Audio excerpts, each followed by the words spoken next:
In this episode of Social Media Fails, we're analyzing a social media campaign for ShopForTech.com. ShopForTech.com features and sells a lot of different electronics items, peripheral devices, and various other tech-related consumer products. Now, their website is pretty cool, pretty user-friendly, very easy to navigate. I love the featured products category here. This is fantastic. But what we really want to look at here, obviously, is a social media strategy that's been implemented. Now, the first thing we typically like to look at when doing these social media fail episodes is whether or not the website has a blog. And we could find no mention on the website at all of them actually having a blog. And then, after doing a basic Google search of shopfortech.com blog, we didn't find anything there either. So, we're going to go ahead and go out on a limb and say that shopfortech.com does not actually have any blog presence whatsoever, which is a very, very, very huge mistake, particularly for this particular industry that they're actually in. If you are any sort of tech industry at all whatsoever, no matter how big or small, you definitely and absolutely want to have a blog presence. The SEO capabilities are tremendous, and it's something that a lot of companies opt out of because of the manpower involved in doing it. But the lack of doing it can be very critical for your particular stake and place within the industry. So, not having a blog for a tech-related website and consumer site, definitely, definitely, definitely a critical error.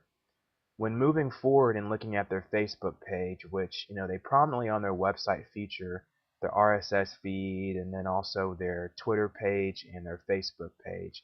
So moving on to their Facebook page, we can see here that this is really kind of nothing more than just an RSS feed of sorts where they're syndicating content of deals on their social media page. This is one of the biggest mistakes that we find in social media that businesses are implementing. They're simply using social media sites like Facebook and Twitter to simply just push along deals and kind of shove them down the consumer's throat. Uh, People definitely love deals. There's no doubt about that. However, when that becomes the full basis of your social media project, you are definitely making a critical mistake. The other problem here, and perhaps the biggest problem here, is that no one is monitoring this Facebook page. They have a reviews tab here, and when you actually go to it, look at what's happening here. They're extremely vulnerable where someone has expressed tremendous issues with the customer service of shopfortech.com. I mean, this is a public relations nightmare. I cannot believe whoever is in charge of this social media campaign has actually allowed this type of content to stay visible on their website. So, critical, critical error.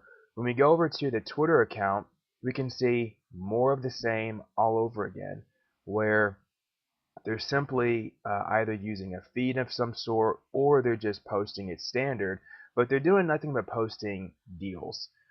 This is not something you can actually do until you reach the point at which you're someone like Best Buy or whomever, where you can actually afford to have a public relations commercial mainstream push for that being a part of your actual social media strategy. We see this done with Dell, with Best Buy and various other e-commerce related tech companies where they're creating Twitter accounts specifically for deals. Well, if you're not going to spend the budget, or rather don't have the budget to do that, or are unwilling to, creating a Twitter account purely for deals is definitely a no-no, and in some circumstances is against Twitter's terms of use.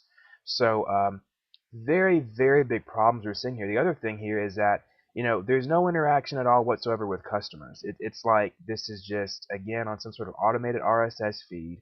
No one at all is responding to anything that they've actually published, nor are they responding to anyone else. So, you know, very uniform problems here. When looking at their actual following and followers ratio, we can obviously see there that there's a critical issue here where we can probably assume they followed 200 people and got lucky and had 91 of them actually follow them back. So, numerous amounts of mistakes we can point out here with shopfortech.com. Um, this is the type of thing you want to avoid. You need a blog and you need to use your Facebook and Twitter account properly.